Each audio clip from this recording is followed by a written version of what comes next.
When the state budget is finally passed, there will be $20 million in it for Monroe County to create 1,000 new daycare spots. It's a pilot program. The governor is hoping we can do it here and then teach other regions how.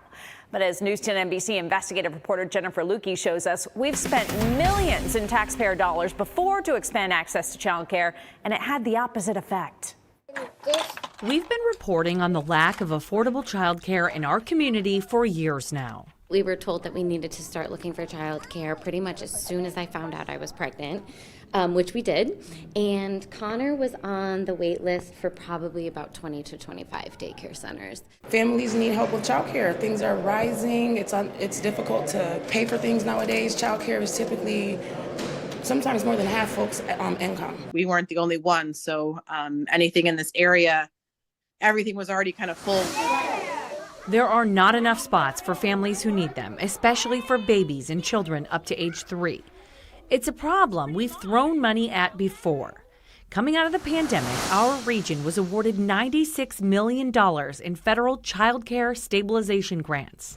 Money was allowed to be used for pretty much anything that would keep daycares open and staffed. But I did some digging and found this audit by the state controller's office.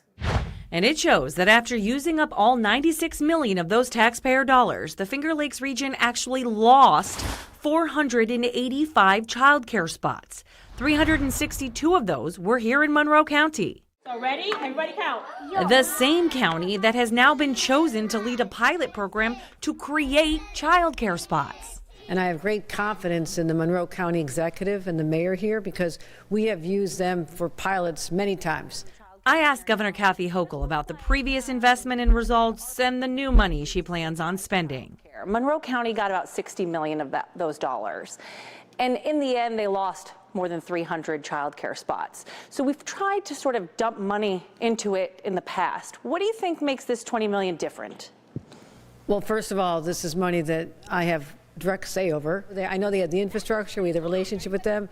I know that they have the highest standards as well as we do against any kind of fraud or any problems with programs. So looking forward to seeing how this unfolds over the next year, year and a half, and then how we can scale it up.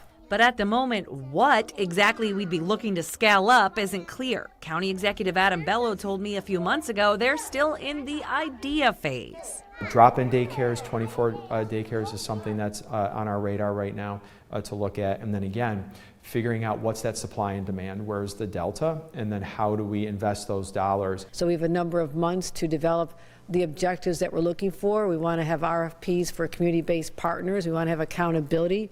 We want to have metrics to determine success. So no, this is not just here's 20 million and have a good time. They're hoping history doesn't repeat itself, but there's no clear plan on how it won't, at least for now.